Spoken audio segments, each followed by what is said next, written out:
अलवर के वैशाली नगर क्षेत्र से एनईबी थाना प्रभारी सहित पुलिस वालों पर गिरफ्तारी के दौरान हमला कर फरार हुए 25,000 के नामी हिस्ट्री शीटर फिरोज को आखिरकार अलवर पुलिस ने महाराष्ट्र के कोल्हापुर के एक ढाबे पर बर्तन धोते हुए गिरफ्तार किया। इसी पर हमारी रिपोर्ट देखिए।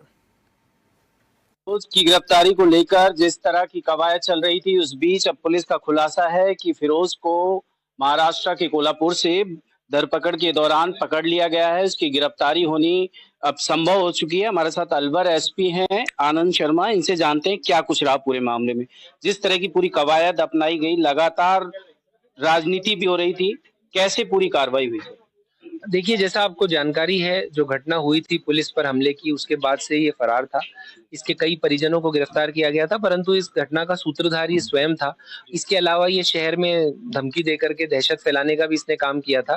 तो इसको पकड़ना हमारी टॉप प्रायोरिटी थी और उसी तरह से हमारी टीमें लगी हुई थी और टीम ने काफी मेहनत की, कड़ी से कड़ी जोड़ी और इसको हमें महाराष्ट्र में से अरेस्ट करने में सफलता प्राप्त हो सकी। क्या लीक मिली, कैसे यहाँ तक पहुंचे, क्या कुछ नए संसाधन जोड़ने पड़े या किसी तरह की सीसीटीवी फुटेज का आधार रहा?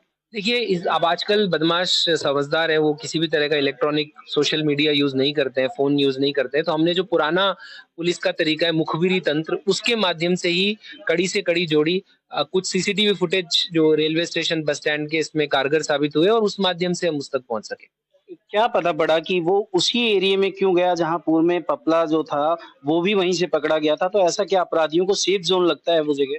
नहीं, देखिए, ऐसा है कि इसका ये कहना है कि जब ये जेल में था तो वहां कुछ लोग थे जिसने उसे सजेस्ट किया कि वो एक पर्टिकुलर एरिया है जहां पर बहुत सारे हरियाणा से खिलाड़ी और जो पहलवान है वो जाते हैं। और क्योंकि वहाँ का एनवायरनमेंट क्लीन है, वहाँ वो सेहत बिल्डिंग के हिसाब से वहाँ जाते हैं। तो वहाँ बहुत सारे नॉर्थ इंडियन लड़के अकेले रहते हैं।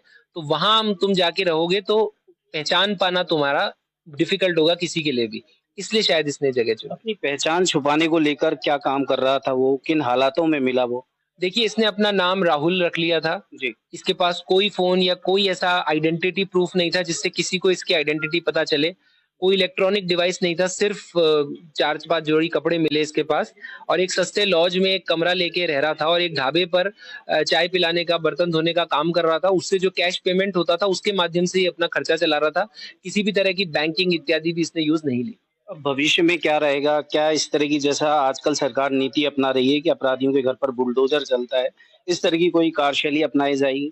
देखिए, फिरोज के घर पर तो बुलडोजर की कार्रवाई हो चुकी है जी। और अन्य भी अगर इस तरह के कोई जघन्य अपराधी आएंगे तो डेफिनेटली आगे भी उनके ऐसी कार्रवाई अमल में लाई जिस जाएगी। तरह ये बर्तन धोता मिला वहां पर और ये अपराधी जिस तरह ऐश करने की जिंदगी जीने का प्रयास करते हैं, बाद में जब अपराध कारित हो जाता है तो इस तरह की भाग दौड़ में ऐसे हालात में पहुंचते हैं, तो एक संदेश तो जाता है कि अगर आप अच्छा नहीं कर रहे तो अच्छा परिणाम नहीं मिलेगा। डेफिनेटली आप एक चोरों का जीवन व्यतीत कर रहे हैं और आप बर्तन धो रहे हैं, अपने घर परिवार से दूर हैं और आपकी वहाँ कोई पहचान नहीं है। तो ये जो लोग हैं जो इनसे इन्फ्लुएंस होते हैं और आज आप जेल में हो, लंबे समय जेल में रहोगे, तो जो लोग इन्हें महिमा मंडित करते हैं या इनसे इन्फ्लुएंस होते हैं, स्पेशली यूथ, उनके लिए एक मैसेज भी है।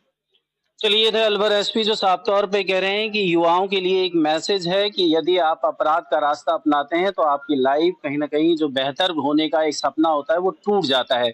उस तमाम हालातों से आपको गुजरना पड़ता है जहां समाज के साथ साथ आपकी स्थिति बद से बदतर हो जाती है। अलवर से खबर फास्ट के लिए मैं समर गुप्ता।